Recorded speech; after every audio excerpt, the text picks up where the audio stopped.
الحمد لله رب العالمين والعاقبة للمتقين ولا عدوان إلا على الظالمين وأشهد أن لا إله إلا الله وحده لا شريك له ولي الصالحين وأشهد أن محمدًا عبده ورسوله وصفيه من خلقه وحبيبه اللهم صل وسلم وزد وبارك عليه وعلى آله وصحبه ومن اتبعهم بإحسان إلى يوم الدين أما بعد أحبتي الكرام mes chers frères et sœurs dans cette heure bénie nous allons aborder le thème du bienfait de l'épreuve. Du bienfait de l'épreuve. Chacun d'entre nous vit des épreuves et personne ne peut le nier. Grand, petit, homme, femme. Qu'il soit bercé dans les sciences religieuses ou qu'il soit ignorant.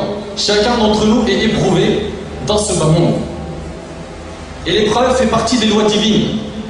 Les épreuves que vivent les humains sur terre ont plusieurs rôles. Un, d'effacer les péchés, d'évaluer la foi de chacun, d'élever la personne en degrés. Les épreuves permettent de distinguer le bon du mauvais, le véridique du menteur et le croyant de l'hypocrite. Allah Ta'ala, en parlant des épreuves, a dit dans Surat Al-Baqarah, Surat 2, verset 155, très certainement, nous vous éprouverons par un peu de peur. Un peu. Allah subhanahu wa ta'ala, par sa miséricorde, a dit un peu de peur, de faim et de diminution de biens, de personnes et de fruits. Et fait la bonne annonce aux endurants. Qui, lorsqu'ils sont touchés par un malheur, qu'est-ce qu'ils disent? Nous appartenons à Allah et c'est envers lui que nous retournerons. Inna lillahi wa inna ilayhi raji'un. Et Allah ta'ala dit dans Surat Al-Anbiya, Surat 21, verset 35, nous vous éprouverons par le mal et par le bien à titre de tentation. Même le bien, c'est une épreuve. Sache que si tu es riche, cette richesse est une épreuve. Sache que si tu es en bonne santé, cette bonne santé est une épreuve. Nous vous éprouverons par le mal et par le bien à titre de tentation, et c'est à nous que vous serez ramenés. Et Allah Ta'ala dit dans Surat Al-Ankabut, Surat 29, versets 1 et 2, Alif Lam Mim. Est-ce que les gens pensent qu'on les laissera dire nous croyons sans les éprouver? Ya Akhi, mon frère, ma sœur, Ya Ukhti, à partir du moment où tu as dit je crois en Allah, tu seras mis à l'épreuve. Allah Ta'ala a dit, est-ce que les gens pensent qu'on les laissera dire nous croyons sans les éprouver? Et Anas radiallahu anhu a dit, le prophète alayhi salatu wassalam a dit, quand Allah veut du bien de son serviteur, il lui accélère son châtiment dans ce monde. Médite bien sur ce hadith.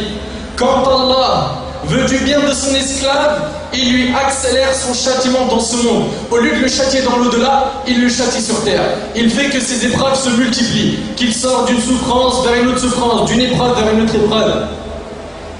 Quand Allah veut du bien de son esclave, il lui accélère son châtiment dans ce monde. Et quand il veut du mal de son esclave, de son serviteur, il s'abstient de le châtier pour sa faute jusqu'à ce qu'il en reçoive sa punition entière le jour de la résurrection. Allahumma sallim sallim. Le prophète alayhi salatu wassalam a dit aussi, la grandeur de la récompense va de pair avec la grandeur de l'épreuve. La grandeur de la récompense va de pair avec la grandeur de l'épreuve. Plus l'épreuve est grande, plus ta récompense sera grande. Celui qui accepte l'épreuve avec abnégation aura la satisfaction d'Allah. Et celui qui lui oppose son mécontentement, Allah sera mécontent de lui, rapporté par At-Tirmidhi et jugé valide par Al-Albani rahimahullah. Et sachez que les personnes qui ont la foi la plus complète sont les plus éprouvées. Plus tu vas faire augmenter ta foi, plus tu vas œuvrer fi sabilillah, plus les épreuves seront lourdes. Plus elles seront lourdes et grandes. D'après Sa'd ibn Abi Waqqas radiallahu anhu, qui dit, j'ai demandé au messager d'Allah alayhi salatu wassalam, quels sont les gens les plus éprouvés? Il alayhi salatu wassalam a dit, les gens les plus éprouvés sont les prophètes, puis ceux qui leur succèdent en degré. Puis ceux qui leur succèdent en degré. L'homme est éprouvé selon le degré de sa piété. Si sa foi est solide, son épreuve est encore plus dure. Et si sa foi n'est pas solide, il sera éprouvé selon le degré de sa foi. Le croyant ne cesse d'être éprouvé jusqu'à ce qu'il marche sur terre lavé de toute faute. Allahu Akbar. T'imagines? C'est-à-dire qu'Allah subhanahu wa ta'ala, avec ses épreuves, il fait quoi? Il lave tes fautes. Il lave tes fautes. Il est possible que tu aies vécu plusieurs épreuves. Rappelle-toi que dans le hadith qui est rapporté par Muslim, le prophète a dit: on amènera la personne qui a vécu le plus de misère sur terre et on la trempera ne serait-ce qu'une seule fois dans le paradis et on lui posera la question: as-tu connu sur terre la misère ou la gêne? Il dira: non, ya Allah, je n'ai jamais vu la misère ni la gêne.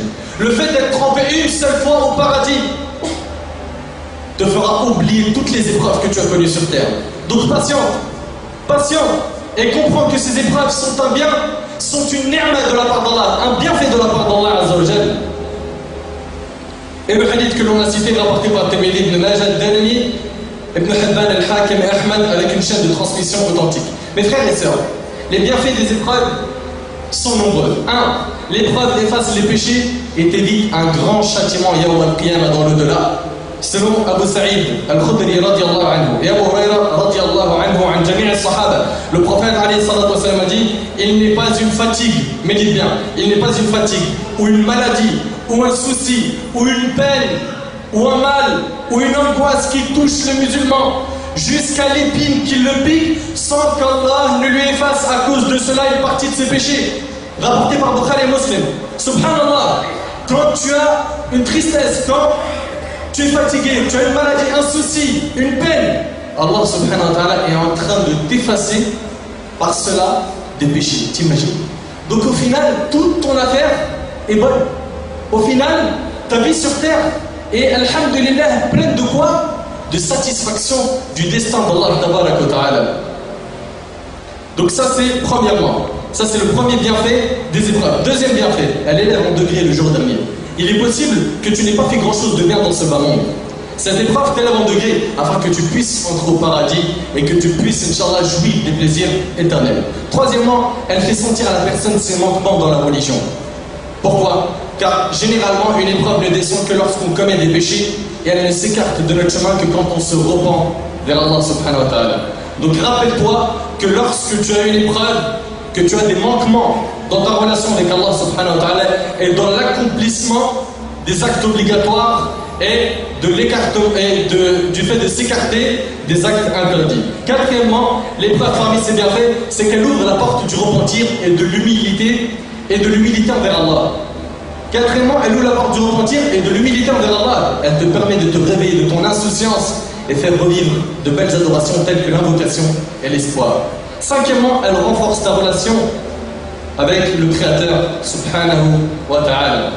Sixièmement, elle fait ressentir la douleur des personnes atteintes de malheur et qui sont privées, et elle rappelle les bienfaits d'Allah. Par exemple, une maladie dont Allah subhanahu wa ta'ala t'a permis de guérir, une fois guéri, tu te rappelles des bienfaits d'Allah azza wa jalla.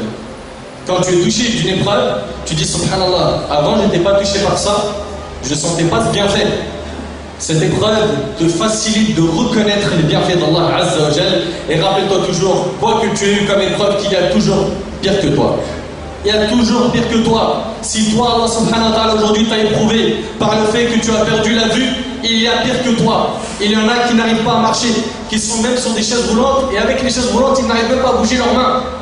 C'est quelqu'un qui les pousse. Et si Allah t'a éprouvé par un manque d'argent, par une femme qui n'est pas comme tu le penses, ou comme tu le pensais, ou qu'Allah subhanahu wa ta'ala t'a éprouvé par un enfant qui ne t'écoute pas, toutes ces épreuves, sache qu'elles vont te coller jusqu'à ta mort parce que tu es croyant. N'oublie pas le verset où Allah subhanahu wa ta'ala dit: pensez-vous que nous vous allons laisser dire nous sommes croyants sans vous éprouver? À partir du moment où tu crois, tu seras éprouvé. Toute personne qui croit en Allah azza wa jalla sera éprouvée. Et toute personne qui patiente face à cette épreuve, qu'est-ce qui l'attend le jour du jugement? Al-Jannah, le paradis. Et c'est notre but à tous. On fait ses bonnes œuvres, on fait des efforts, on vient à la mosquée, on fait des adorations, on multiplie les bonnes actions, les œuvres pieuses. Pourquoi? Pour le paradis. Pour le paradis. Donc patientez, vous qui êtes éprouvés, et sachez que la vraie patience, comme l'a dit Nabi alayhi salatu wassalam, la vraie patience doit se manifester lors du premier choc. Dès qu'on te dit allô, tu viens de perdre quelqu'un dans ta famille, au lieu de crier, pleurer et de blâmer Allah subhanahu wa ta'ala, comme certains ignorants le font, dis inna lillahi wa inna ilayhi raji'un, lillahi ma akhadha wa lillahi ma a'ta. Dis ce qui t'a été enseigné par le Coran et la Sunna du prophète alayhi salatu wassalam. Donc, rappelle-toi toujours que que cette épreuve te rappelle les bienfaits d'Allah. Si tu as été éprouvé par la pauvreté, rappelle-toi du moment où Allah subhanahu wa ta'ala t'avait honoré et t'avait accordé plus d'une faveur et avait fait en sorte que tu avais de l'argent, etc., etc., etc. Septièmement, parmi les bienfaits de l'épreuve, elle renforce la foi au destin. La foi au destin. Ya akhi, ya orti, mon frère, ma soeur, sais-tu que cette épreuve, tu n'aurais pas pu l'éviter? Sais-tu qu'Allah subhanahu wa ta'ala a tout écrit 50 000 ans avant qu'il crée le ciel et la terre, comme c'est rapporté par l'imam Ahmed? Sais-tu qu'Allah Azzawajal a voulu que ça se passe de cette manière, mais attention, en nous laissant le libre arbitre, pour pas qu'une personne dise, moi n'avais pas de choix. Ou, puisque c'est comme ça, on ne fait plus rien. Non, chacun doit œuvrer et chacun lui sera facilité en fonction de ses œuvres. Chacun doit œuvrer et ne pas tout reposer sur le qadar en disant, c'est le qadar khlas, on laisse. Non, on œuvre, on bosse et on fait les causes. Donc l'épreuve renforce la foi au destin et la certitude en Allah Azzawajal, car la personne au moment de l'épreuve sait que le seul qui peut nuire et être utile n'est autre qu'Allah Azzawajal. Huitièmement, l'épreuve permet aussi de se rappeler de l'au-delà. Sans les malheurs, on vouerait à la vie présente un amour excessif qui nous ferait oublier l'au-delà.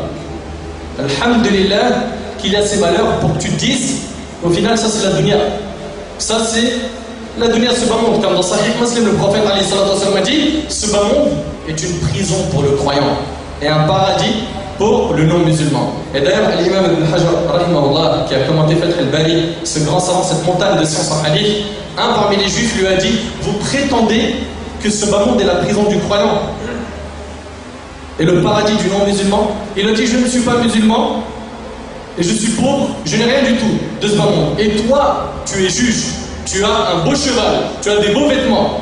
Explique-moi, comment ça se fait que ce bas monde est une prison pour toi et un paradis pour moi? Je ne comprends pas la parole de ton prophète. Et là, Ibn Hajar, rahimahullah, lui a dit, certes, ce bas monde est une prison pour moi comparé à ce qui m'attend le jour dernier. Et ce bas monde est un paradis pour toi comparé à ce qui t'attend le jour dernier. Mes frères et sœurs, les gens au moment de l'épreuve sont de trois types. Premier type, c'est celui qui est privé du bien. C'est celui qui accueille l'épreuve avec mécontentement et colère et qui pense du mal d'Allah Azzawajal. Celui-là, wallahi, il est privé de bien. C'est un mahroum, c'est un mesquin. Deuxième type de personne au moment de l'épreuve, c'est celui qui accueille l'épreuve par la patience et il pense du bien d'Allah Azzawajal. Troisième type de personne, et qu'Allah subhanahu wa ta'ala fasse qu'on fasse partie de ces gens-là. Troisième type de personne, c'est celui qui est satisfait de l'épreuve qu'il a eue et il en remercie Allah, et cela bien sûr est un niveau plus grand que le fait de patienter. Mes frères et sœurs, l'affaire du croyant est tout le temps bonne, car le croyant de manière générale est en bonne santé et les bienfaits d'Allah Azzawajal sur lui sont très nombreux. Selon Suhayb ibn Sinan radiyallahu anhu, le prophète alayhi salatu wassalam a dit, ce que l'affaire du croyant est étonnante, son affaire ne comporte pour lui que du bien. Et cette faveur n'appartient qu'aux croyants. S'il est l'objet d'un événement heureux, il remercie Allah et c'est pour lui une bonne chose. Et s'il est victime d'un malheur, il endure avec patience et c'est là encore pour lui une bonne chose rapportée par le musulman. Donc au final, le croyant, il est entre quoi? Un bienfait qu'il reçoit d'Allah et qu'il remercie. Un malheur qui le touche, il patiente. Un péché qu'il commet, il demande pardon à Allah Azzawajal. Donc son affaire est tout le temps bonne. Tout le temps. Il est tout le temps là à positiver. Tout le temps.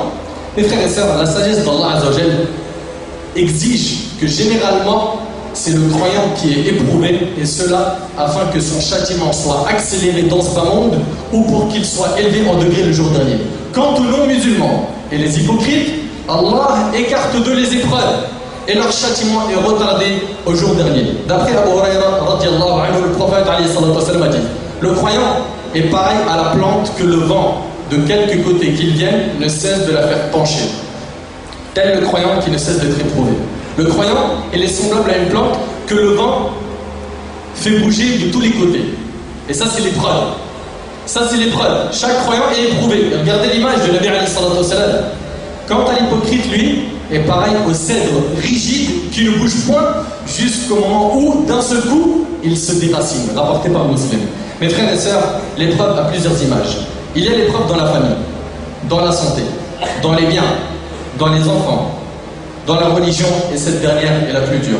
Et sachez que notre modèle, qui n'est autre que Mohammed sallallahu alayhi wa sallam, a été éprouvé, durement éprouvé. Et c'est notre modèle. Allah subhanahu wa ta'ala dit, vous avez en votre prophète un parfait exemple à suivre.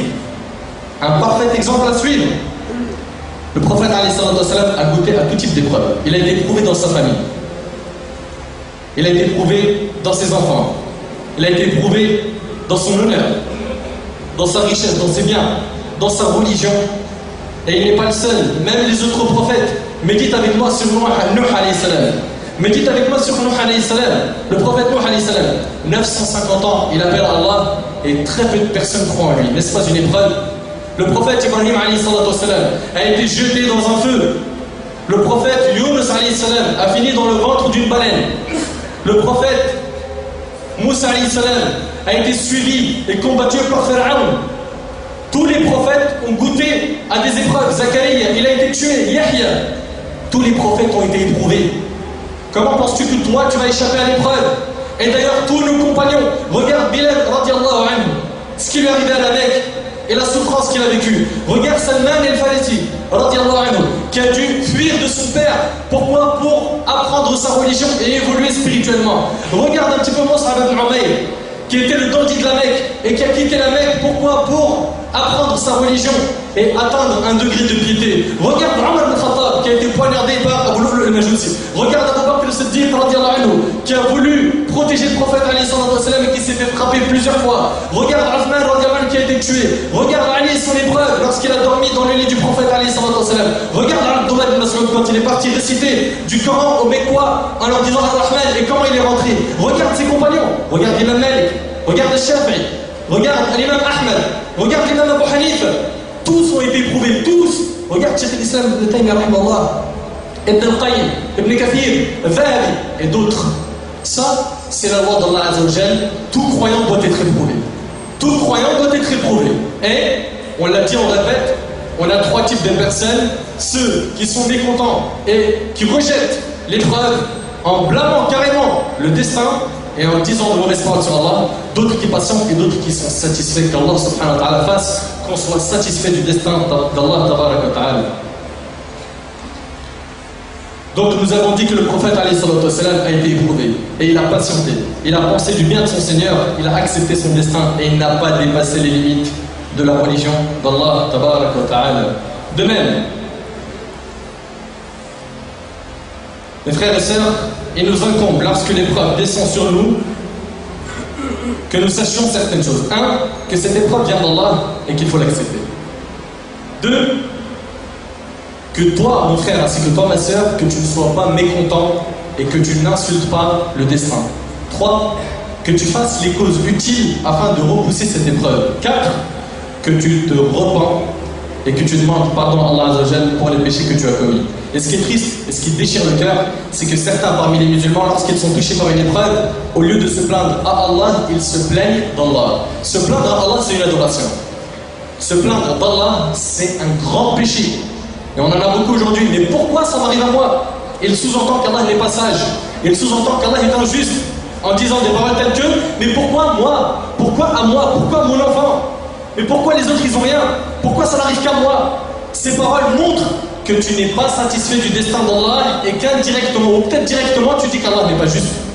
Alors qu'Allah subhanahu wa ta'ala a dit, ô mes serviteurs, dans le hadith d'Abi Dharr qui est rapporté par Muslim, je me suis interdit l'injustice et je l'ai rendu interdit envers vous-même, ne soyez pas injustes. Wahb ibn Munabbih, rahimahullah. Wahb ibn Munabbih, rahimahullah, c'est un parmi les plus prédécesseurs, a dit, et médite bien sur cette parole en or, l'homme n'atteint une compréhension complète que lorsqu'il considère l'épreuve comme un bienfait et qu'il considère ses moments d'aisance comme une catastrophe.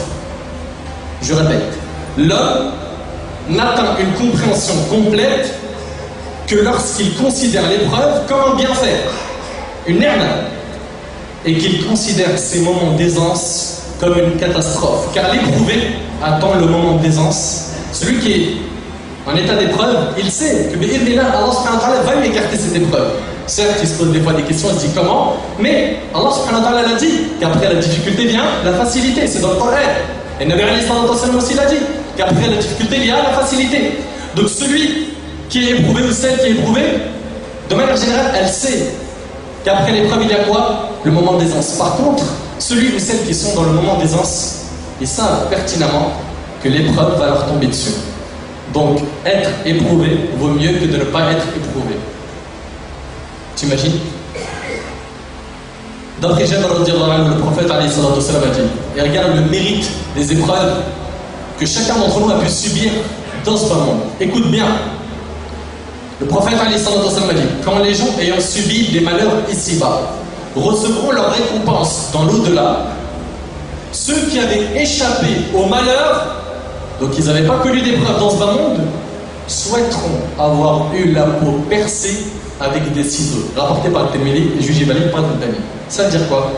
Ça veut dire que les gens qui n'ont pas eu de malheur, qui n'ont pas été éprouvés sur terre, lorsqu'ils vont voir l'immense récompense des gens qui ont été éprouvés, ils vont se dire si seulement on pouvait revenir sur terre et qu'on nous découpe avec des ciseaux. T'imagines? Pour qu'on soit éprouvé et qu'on ait nous aussi une grande récompense. Yawm al-Qiyamah. Les frères et sœurs, pour finir, voyons ensemble quelles sont les choses qui allègent les épreuves. Awalan, premièrement, l'invocation. Cheikh l'Islam Ibn Taymiyyah a dit l'invocation repousse l'épreuve ou la fait faiblir. L'invocation repousse l'épreuve ou la fait faiblir. Deuxièmement, la prière. Selon Hudayfa radiyallahu anhu, lorsque le prophète était affligé par une chose, il accomplissait la prière rapportée par Abu Daoud et authentifiée par l'Albani. Troisièmement, comme dans l'affaire qui est rapportée par Abu Daoud, guérissez vos malades par l'aumône. L'aumône. Fais des aumônes. Toi qui es éprouvé, fais des aumônes. Quatrièmement, la lecture du Coran. Allah Ta'ala n'a-t-il pas dit dans Sourate Al-Isra, Sourate 17, verset 82, nous faisons descendre du Coran ce qui est une guérison et une miséricorde pour les croyants. Qu'Allah Subhanahu wa Ta'ala nous permette d'accepter les épreuves et qu'Allah Azza wa Jal fasse qu'elles soient purificatrices. As'alullah Subhanahu wa Ta'ala an yanfa'ani bima qultu wa an yanfa'akum bima sami'tu.